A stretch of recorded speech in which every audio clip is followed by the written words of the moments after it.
What's going on, everybody? Gleez here, and today we're going to take a look at a route combination as well as a specific play that will help you become a better offensive player, and that play is the Y sail.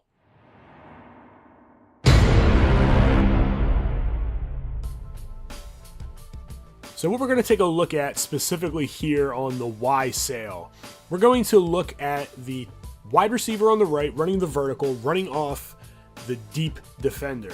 Then we have the corner as well as the flat on the halfback. And what this is going to do, it's going to create levels along the sideline. So when you look at the defense, we're going to start off with a typical cover 3 defense. We have the curl flat defender. He's going to drop back in the flat area, but he's going to drop back rather deep. So he's going to play the tight end as he goes into his corner route. Now, because of that, because we're playing the levels over here on the right side of the field, we're going to be able to throw the ball to the halfback against that defense every time for a rather significant gain. What we're also going to do on this play is drag the triangle receivers. This is going to be the play setup here. So as we snap the ball, we can see that the defender drops back for the tight end, and we're able to get about 10 yards here. So you're going to see right here that many defenses will stick their coverage down or play hard flats in order to stop that halfback pattern. Now, when we have the tight end going up into the same flat area, we are able to get a nice big connection here to the tight end that works out rather well. Against nickel, it is a little bit more difficult as the positioning of the linebacker does press the tight end as he tries to release. But knowing that we're playing against a nickel, we also do have the drag that comes underneath, and what we actually can do here is force the defense to play the drag manually, throw the ball a little bit later to the receiver that's going to the sideline, the tight end, and we're able to get a big gain here against nickel. Against other defensive coverages, the tight end doesn't always get pressed so effectively. Now, what we're going to do is take a look at this play against man. All right, so we have man coverage, and the backside square receiver who is running the in is going to be open off of the break. You definitely have to have a receiver that is somewhat decent in this spot. I have Alshon Jeffrey, very capable wide receiver. He's able to beat this press almost every single time.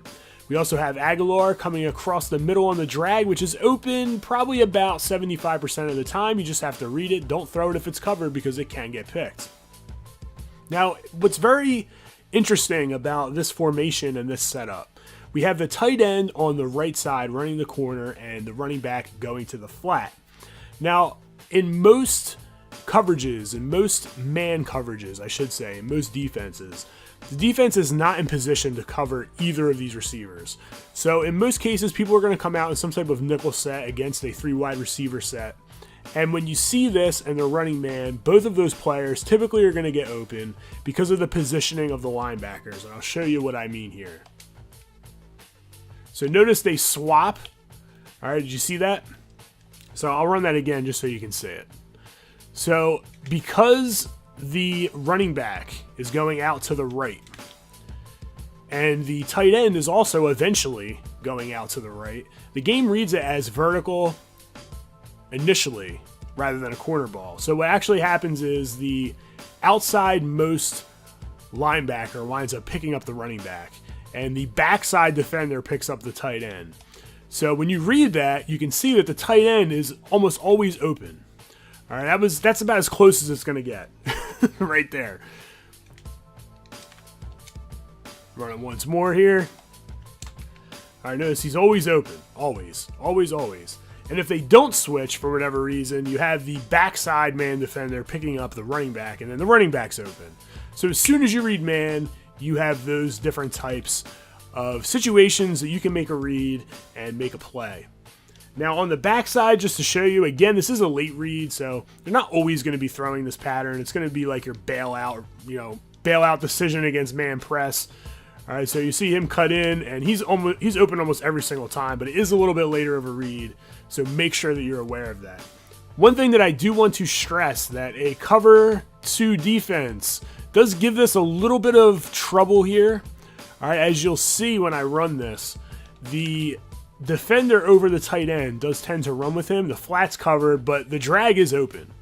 So we just have to make the read properly against the cover 2, but it takes away a lot of your options with this play or with this type of play setup if you run it from different formations.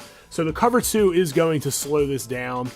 So just, be aware of that, understand that, but just know that you can throw the drag and get a feel for about, 6 or 7 yards almost every single time against it. But if someone comes down and they plays that drag pattern, then you're going to be in a situation where it's going to be a little bit tough. The good thing, however, is that cover 2 has a lot of holes in it. So if you force somebody to play a lot of cover 2 zone, you can go to other plays and really gash them for big gains. So I hope you enjoyed this video and breakdown. Remember, utilize all of these concepts into different plays and formations that you currently run. If you have any questions, leave them down in the comment section and I'll be happy to answer them. Also, don't forget to subscribe and click that bell so you get notified whenever I post new content. Thanks for checking in. It's Gleez signing out, and continue to game strong.